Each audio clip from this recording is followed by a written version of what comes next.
इसमें मैं आपको यूनिट वाइज़ क्वेश्चंस बताने वाला हूँ, तो आप अच्छे से तैयार करिएगा। आपके पेपर का आपने टाइटल देख ही लिया होगा, माइक्रोबायोलॉजी एंड प्लांट पैथोलॉजी। इसमें पहली यूनिट है आपकी माइक्रोबायोलॉजी टेक्नोलॉजी एंड इंस्ट्रूमेंट, जिसमें आपको इंस्ट्रूमेंट के बारे में बात करनी है। तो आपके 5 इंस्ट्रूमेंट हैं, वो आपको अच्छे से तैयार करने हैं। पाँचों के नाम क्या है? Light and electron microscope, autoclave, laminar airflow, centrifuge and colorimeter and spectrometer. ये बहुत ही आसानी से अगर याद हो जाएंगे। अगर आपको ये याद नहीं होते हैं तो आप यूट्यूब से वीडियो देखिए। अगर आपको हिंदी में कंटेंट नहीं मिलता है या आपको कोई ट्रिक वाइज याद करना है तो आप मेरे को कमेंट करके बताइए, मैं आपको अच्छी सी वीडियो प्रोवाइड भी करा सकता हूँ। इसके बाद हम सेकंड यूनिट के बारे में बात करें, माइक्रोबियल वर्ल्ड, जिसमें आपको eukaryotic and prokaryotic cell, gram negative and gram positive, bacterial reproduction, TMB and bacteriophage और माइक्रोप्लाज्म एंड फाइटोप्लाज्म के बारे में पढ़ना है। इसके बाद आपकी मोस्ट वांटेड यूनिट आती है, जिनसे बहुत ही अच्छे क्वेश्चंस बनते हैं। तीसरी और चौथी यूनिट, जिनको हम माइक्रोबायोलॉजी एंड फाइकोबायोलॉजी कहते हैं, यानी सेवाल अध्ययन और कवक अध्ययन। इसमें पहले में हम बात करते हैं नॉन स्टॉप करोला वॉल्वक्स ईडोगैनियम कारा। पहले में ये आपके इंपॉर्टेंट हैं। पहला जो आपका सेमेस्टर है उसमें आपका जो सिलेबस है वो बहुत ही ज़्यादा है, तो उम्मीद है आपने इनमें से कुछ ना कुछ तैयार करा होगा। अगर नहीं करा तो आपको बहुत 3 तो आपको ज़रूर याद होनी चाहिए। इसके बाद type of reproduction in algae. Algae में आपको रिप्रोडक्शन याद करना है, क्योंकि आपको एक क्वेश्चन ऐसे ही आ सकता है कि एल्गी में रिप्रोडक्शन बताइए और कितने प्रकार का होता है और कैसा-कैसा होता है। तो आप आसानी से, अगर ये याद होगा तो आसानी से लिख सकते हैं।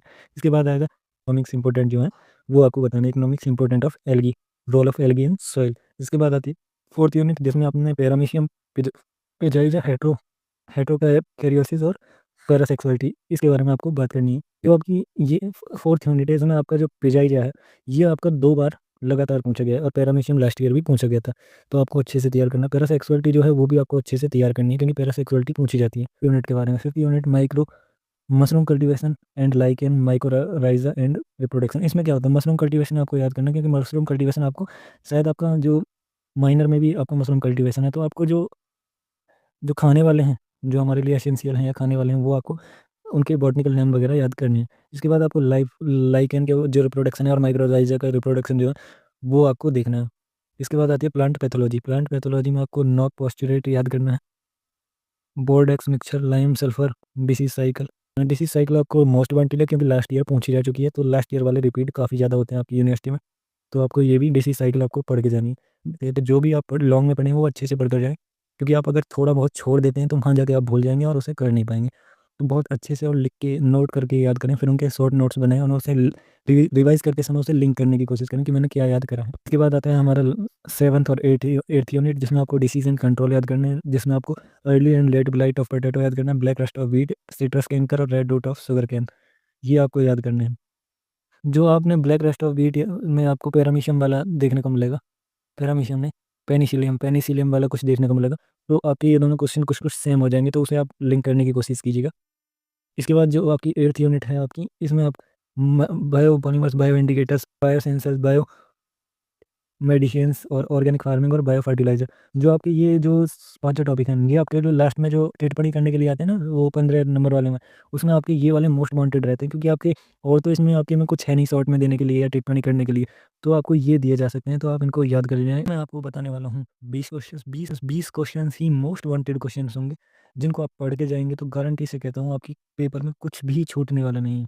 इससे अलग अगर आपके ये क्वेश्चंस में से 90% तैयार हैं, तो उम्मीद कीजिएगा जो आपने नहीं पढ़ा है उनको आप जल्द से जल्द पढ़ लें। तो चलिए बात करते हैं, पहला क्वेश्चन है आपका मोनोहाइब्रिड, डाइहाइब्रिड, टेस्ट क्रॉस और बैक क्रॉस। ये जो आपके क्वेश्चंस हैं ये आपको देख लेने हैं। अगर आपको मेंडल के लॉ पूछे जाते हैं तो आप इनको लिख के आएँगे। लॉन्ग में पूछे जाते हैं तो आप इनको सबको लिख के आएँगे। इसके बाद बात करते हैं प्लाज़्मा मेम्ब्रेन के बारे में।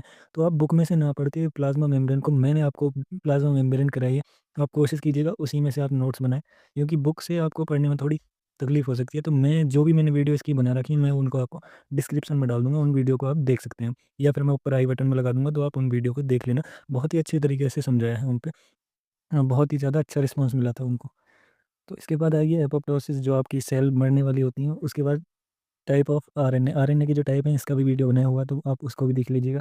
इसके बाद साइटोप्लाज्मिक इनहेरिटेंस है। इसके बाद है इलेक्ट्रॉन ट्रांसपोर्ट सिस्टम, ड्रोसोफिला में सेक्स डिटर्मिनेशन, और सेक्स डिटर्मिनेशन जो बड़ा वाला क्वेश्चन है वो भी आपको देख कर जाना है। इसके बाद हम बात करते हैं अगले 11वें क्वेश्चन की, तो ये है क्रोमोसोम की स्ट्रक्चर। क्रोमोसोम की स्ट्रक्चर लास्ट ईयर दोनों बार पूछी गई थी, तो क्रोमोसोम की आपको अच्छी सी स्ट्रक्चर बनानी आनी चाहिए और उसके बारे में पता होना चाहिए। इसके बाद हम बात करते हैं डिफरेंस इन आरएनए और डीएनए में जो अंतर है वो आपको 10 से 12 पता होने चाहिए, क्योंकि ये लॉन्ग में भी पूछा जाता है। इसके बाद हम बात करते हैं मियोसिस और माइटोसिस, ये आपको अच्छे से पता होना चाहिए। और मियोसिस और माइटोसिस करते समय आपको ये जो सेल साइकिल है ये भी आपको पता होना चाहिए। इसके बाद ब्रूचेरिया, ट्राइपैनोसोमा और जीआरडी आपको अच्छे से तैयार करना है। इसके बाद एंडोसिस्ट के बारे में आपको देख लेना है। इसके बाद पेरोक्सिसोम और राइबोसोम, राइबोसोम आपको जो है प्रोटीन की फैक्ट्री कहते हैं, इसके बारे में आपको देख लेना है। माइटोकॉन्ड्रिया, इसमें आपको पार्ट दिए गए हैं, जो हमारी सेल होती है उसके अंदर जो हमारे ऑर्गन होते हैं, सेल ऑर्गन, उनके बारे में आपको पढ़ना है।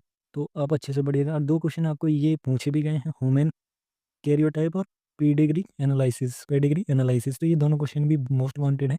तो उम्मीद है आप इन क्वेश्चंस को अब तक तैयार कर चुके होंगे। अगर आपने तैयार नहीं कर पाए हैं या आप ये देखने आए हैं कि मैं अब क्या तैयार करूँ, तो इन क्वेश्चंस को आप ज़रूर तैयार करिएगा। और इनको तैयार करने के बाद जब आप पेपर देने बैठें तो आप कोशिश करिएगा कॉपी को अच्छी से लिखने की, क्योंकि आप अच्छे से पढ़ के जा रहे हैं तो अच्छे से लिख कर भी आएँ, वहाँ घबराएँ ना, अच्छे से लिखें। आप फर्स्ट सेमेस्टर में हैं तो मैं आपको बस यही बताना चाहूँगा कि कॉपी पढ़ने की कोशिश ना करें, कंटेंट अच्छा देने की कोशिश करें। क्योंकि आज अब जो बैक आ रही हैं वो उन्हीं की आ रही हैं जो कॉपी पढ़ने पर ध्यान देते हैं, उल्टा-सीधा लिख देते हैं। आप कोशिश करिएगा कि क्वेश्चंस, अगर आपको जैसे कोई क्वेश्चंस दिया गया है और उससे रिलेटेड आपको याद है, जैसे आपको डीएनए से रिलेटेड कुछ पूछ लिया गया पर आपको वो याद नहीं है, आपको याद है डीएनए के डिफरेंस, तो आप डीएनए आरएनए के डिफरेंस लिख सकते हैं, ऐसा कर लेंगे।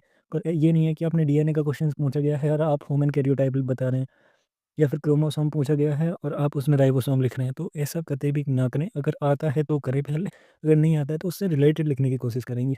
खाली भी ना छोड़ें, मैं ये नहीं कह रहा आप उसे खाली छोड़ दें, खाली भी ना छोड़ें, पर रिलेटेड लिखने की कोशिश करें। अगर आप इतना पढ़ के जाते हैं तो आप रिलेटेड क्या एग्ज़ैक्ट लिख कर आएँगे।